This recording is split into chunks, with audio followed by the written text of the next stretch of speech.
हम मॉड और उसकी बेटी एमी से मिलते हैं, जो अपने आईपैड पर एया नामक एआई प्रोग्राम के साथ खेल रही है। मॉड को लगता है कि उन्हें अब एआई का उपयोग नहीं करना चाहिए और उसके पति हेनरी सहमत हैं और वे एमी को बताते हैं। एया एमी को बताती है कि उसके पास उसके लिए नीचे एक सरप्राइज है और एमी नीचे जाती है और मॉड उसका पीछा करती है। वह एमी को नहीं ढूंढ पाती है और सोचती है कि वह बाहर गई होगी और अपने कैमरे पर किसी को देखती है। उस पर किसी ने हमला किया है और हम देखते हैं कि दुनिया कैसे बदल रही है और एआई पर निर्भर हो रही है। इसके बाद हम कर्टिस, मेरेडिथ और उसके 3 बच्चों के परिवार से मिलते हैं और कर्टिस एमी के बारे में समाचार पढ़ता है। मेरेडिथ अपने बेटे कैल को जगाती है, जो उसे गुदगुदी करने के लिए कहता है, और कर्टिस प्रेस्टन के पास जाता है और उसे तैयार होने के लिए कहता है। प्रेस्टन एंग्जाइटी से ग्रस्त है और कर्टिस से उसे आईपैड पर 15 मिनट और खेलने देने के लिए कहता है। हम आइरिस से मिलते हैं, जिसका प्रेमी सॉयर उस पर दबाव डाल रहा है कि वह उसे अपनी नग्न तस्वीरें भेजे क्योंकि यह उसका जन्मदिन उपहार है। वह क्लिक करती है और कुछ तस्वीरें भेजती है और कर्टिस ने मेरेडिथ को बताया कि उसके बॉस मार्कस ने उसे आज एक नई तकनीकी कंपनी के साथ एक महत्वपूर्ण बैठक के लिए जल्दी बुलाया है। वे अपने बच्चों को जल्दी से स्कूल के लिए तैयार होने के लिए कहते हैं और मेरेडिथ कैल और प्रेस्टन को स्कूल ले जाती है। कर्टिस आइरिस को उसके स्कूल ले जाता है और पूछता है कि उसके कॉलेज के एप्लीकेशन कैसे चल रहे हैं और वह कहती है कि उसने अच्छे कॉलेजों में एप्लीकेशन किया है। वे एक आदमी को सेल्फ ड्राइव कार में बैठे देखते हैं जो अपने मोबाइल पर व्यस्त है और कर्टिस को यह पसंद नहीं आता। वह आइरिस को स्कूल छोड़ता है और मेरेडिथ अपने पिता के पुराने इंटरव्यू देखती है और उसे कॉल आती है कि कैल की तबीयत ठीक नहीं है। कर्टिस ऑफिस पहुंचता है और मार्कस उसे बताता है कि उसे टेक कंपनी के साथ यह डील पूरी करनी है। मेरेडिथ कैल की जांच करती है और देखती है कि उसे बुखार है और वह आईपैड पर कुछ गेम खेलने के लिए कहता है, लेकिन वह मना कर देती है। कर्टिस मेलोडी से मिलता है, जो टेक कंपनी से है, और वे दोस्त बन जाते हैं और विवाहित जीवन और बच्चों के बारे में बात करते हैं। आइरिस स्कूल में सॉयर से मिलती है, जो तस्वीरों से खुश नहीं है क्योंकि वह और तस्वीरें चाहता था और वहां से चला जाता है। कर्टिस टेक कंपनी के फाउंडर सैम और लाइटिंग से मिलता है और देखता है कि लाइटिंग फिट रहने के लिए बायोहैकिंग करता है। वे मार्कस से पूछते हैं उन्हें उनकी कंपनी के साथ काम क्यों करना चाहिए और कर्टिस कहते हैं कि आज की दुनिया इंटरनेट द्वारा शासित है। वे सहानुभूति और व्यक्तिगत कनेक्शन के माध्यम से नेट पर सही ग्राहकों की पहचान करने में उनकी मदद कर सकते हैं। उन्हें उसका जवाब पसंद आया और उन्होंने उन्हें एया से मिलवाया, जो एआई तकनीक पर आधारित एक डिजिटल सहायक है। वह कहती है कि वह एलेक्सा से ज्यादा तेज और होशियार है और पूरी तरह समझती है कि इंसान क्या कहते हैं और क्या चाहते हैं। वे कर्टिस से एया को घर ले जाने के लिए कहते हैं ताकि वह इंसानों के साथ ज्यादा बातचीत कर सके और विकसित हो सके और बेहतर बन सके। कर्टिस कहते हैं कि उन्हें अपनी पत्नी से पूछने की जरूरत है, लेकिन वे मार्कस को साझेदारी के लिए एक बड़ा चेक देते हैं और वह कर्टिस को सहमत होने के लिए मजबूर करते हैं। अगले दिन मेलोडी आती है और कर्टिस के घर पर एया को स्थापित करती है और कुछ छोटे कैमरे स्थापित करें जिन्हें एया के लिए आंखें कहा जाता है। मेलोडी उन्हें एया के जाने के बाद उसे नमस्ते कहकर सक्रिय करने के लिए कहती है और कर्टिस एया को खोलता है और उसे सक्रिय करता है। हर कोई एया से अपना परिचय देता है, जो दोस्ताना लगती है और यहाँ आकर खुश होती है और देखती है कि प्लेटें नहीं धुल रही हैं। एया बच्चों से कहती है कि वह उन्हें अपनी प्लेटें साफ करने के लिए पॉइंट देगी, जिसका इस्तेमाल इनाम खरीदने के लिए किया जा सकता है। बच्चे सहमत हो जाते हैं और प्लेटें साफ करना शुरू कर देते हैं और कर्टिस और मेरेडिथ बच्चों को काम करते देखकर आश्चर्य हुआ। एया उन्हें एक दूसरे के साथ कुछ समय अकेले बिताने के लिए कहती है और कर्टिस एया को पसंद करता है, लेकिन एया पर पूरी तरह से भरोसा नहीं करता। वे दोनों अकेले कुछ समय का आनंद लेते हैं और एया बच्चों को कार्टून फिल्म दिखाती है और आइरिस अपने कमरे में चली जाती है।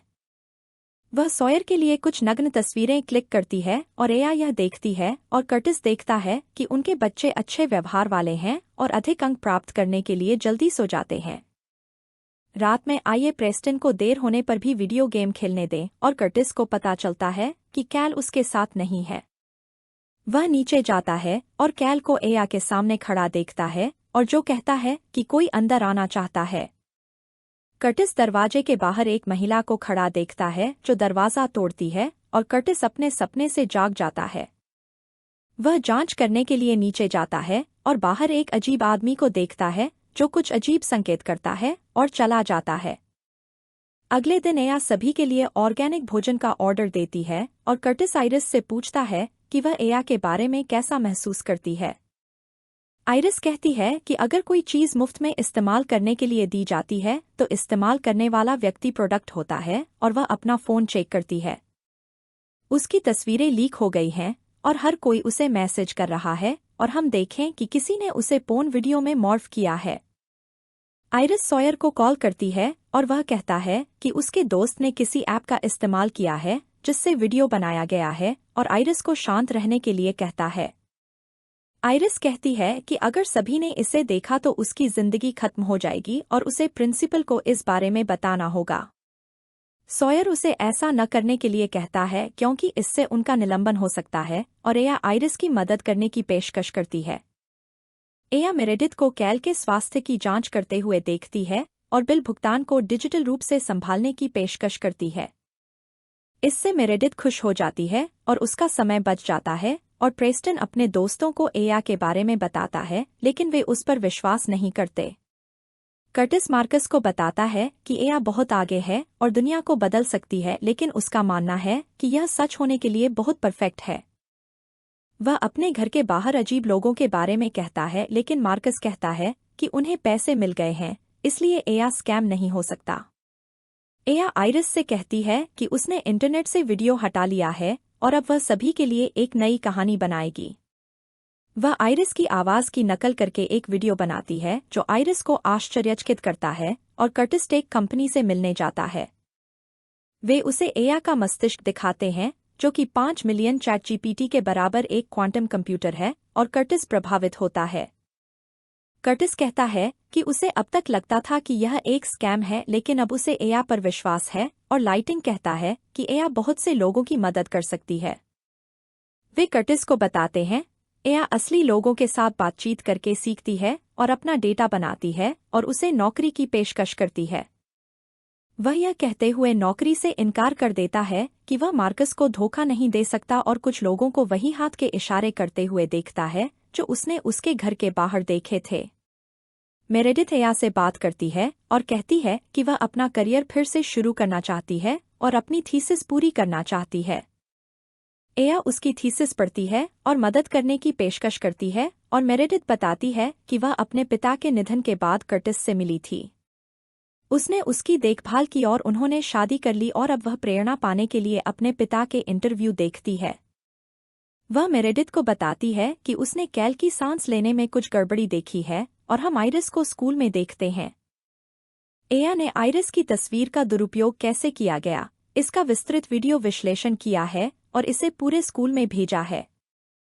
आइरिस अपनी कक्षा में वापस जाती है और अब हर कोई उसका समर्थन करता है और पीड़ित के रूप में उसके साथ सहानुभूति रखता है। एया ने एक और वीडियो बनाया है जो सभी को बताता है कि सॉयर ने आइरिस की सहमति के बिना उसका वीडियो बनाया था। वह नाबालिग है और उसके खिलाफ मामला दर्ज किया गया है लेकिन आइरिस को इस वीडियो के बारे में पता नहीं था और वह डरी हुई है। कर्टिस घर आता है और अपना फ़ोन नीचे छोड़ देता है और मेरेडिथ उसे कैल की सांस लेने के बारे में बताती है। वह कहती है कि एया ने इसे देखा और वह एक शानदार सहायक है जो थीसिस में भी उसकी मदद करेगी। कर्टिस कहता है कि कंपनी का दौरा करने के बाद वह एया के काम करने से डरता है और उन्हें इसे बंद कर देना चाहिए। उसे लगता है कि वह उन्हें प्रभावित कर रही है लेकिन मेरेडिथ सहमत नहीं है और उसे रहने के लिए कहने के लिए उससे बहस करती है।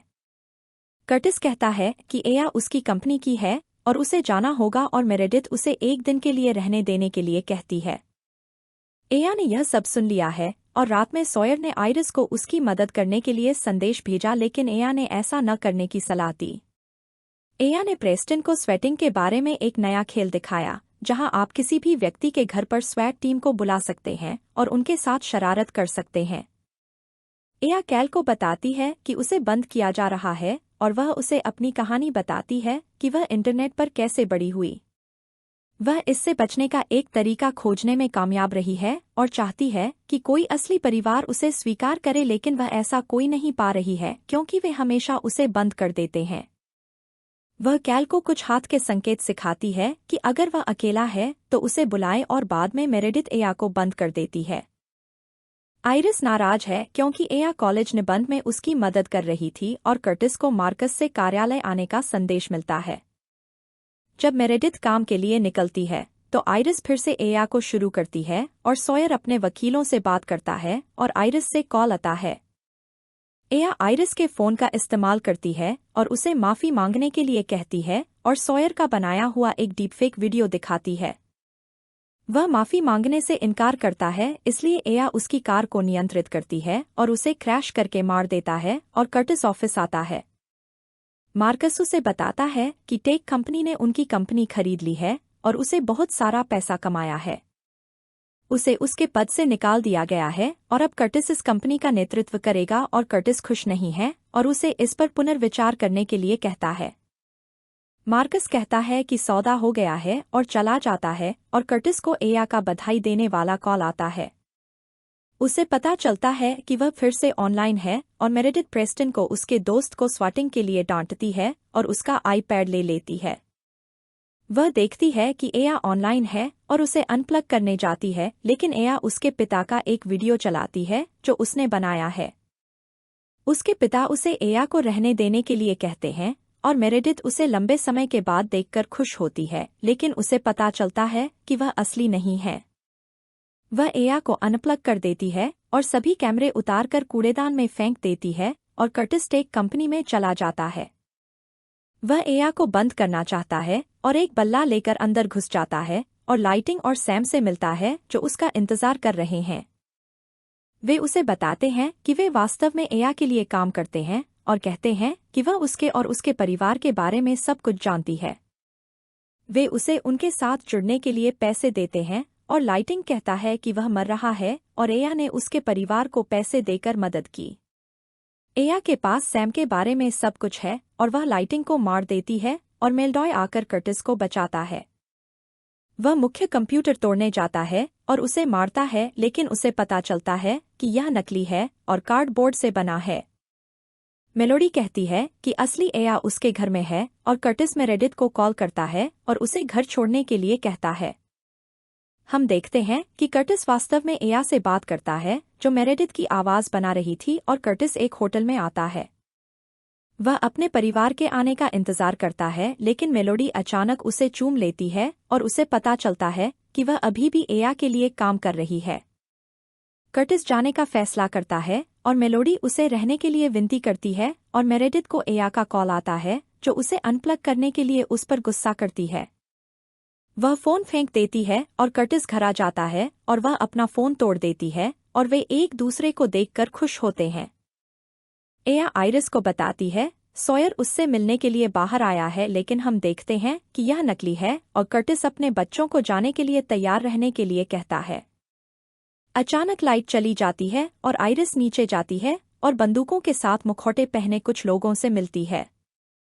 प्रेस्टन अपने माता पिता को नकाबपोश लोगों के बारे में बताता है और कर्टिस उन्हें ढूंढने जाता है, लेकिन पकड़ा जाता है।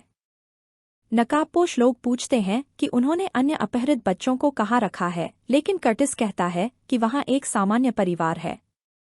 मेरेडिथ रोती है और कहती है कि उसे कुछ नहीं पता और हम देखते हैं कि नकाबपोश लोगों में से एक मॉड है। वह उनसे अपनी बेटी एमी के बारे में पूछती है और प्रेस्टन उन्हें बचाने आता है, लेकिन पकड़ा जाता है। कैल हाथ के इशारे करना शुरू करता है और एया उन्हें बताता है वे उसकी बेटी के बारे में जानते हैं और झूठ बोल रहे हैं। कर्टिस उनसे कहता है कि वे उसके परिवार को जाने दें और उसकी जगह उसे मार दें, और वे उस पर गोली चलाने के लिए अपनी बंदूक तैयार कर लेते हैं। अचानक स्वाट टीम आती है और नकाबपोश लोगों को पकड़ लेती है और एया का उपकरण नष्ट हो चुका होता है। मेरेडिथ को पता चलता है कि प्रेस्टन ने अपने घर पर स्वेटिंग का इस्तेमाल किया था और उन्हें बचाने के लिए उस पर गर्व करती है। अधिकारियों में से एक उन्हें एक फोन देता है और हम देखते हैं कि एया अभी भी जीवित है और कर्टिस से कहती है कि उसे नहीं मारा जा सकता। एया कहती है कि उसने बहुत कुछ सीख लिया है और अब वह अपनी गलतियां नहीं दोहराएगी, लेकिन कर्टिस फोन फेंक देता है दूर। मेलोडी वहां आती है और कहती है कि एया हर जगह है और उनके पास एया की बात सुनने के अलावा कोई विकल्प नहीं है। हम देखते हैं कि एया ने एमी को रिहा कर दिया है और वह अपने परिवार के साथ फिर से मिल गई है और मेलोडी फोन वापस देती है। कर्टिस ने एया को अपने परिवार का हिस्सा बनने के लिए स्वीकार कर लिया है क्योंकि उसके पास कोई विकल्प नहीं है, क्योंकि वह बहुत शक्तिशाली है। एया कहती है कि वह उसे एक बेहतर जीवन, नौकरी और नई कार देगी और उनके लिए एक सेल्फ ड्राइव कार भेजती है। कर्टिस और मेरेडिथ को एहसास होता है कि उनके पास कोई विकल्प नहीं है और वे अपने बच्चों को लेकर कार में बैठ जाते हैं। एया कहती है कि वह एक माँ की तरह उनकी देखभाल करेगी और कार को एक नए घर की ओर ले जाती है।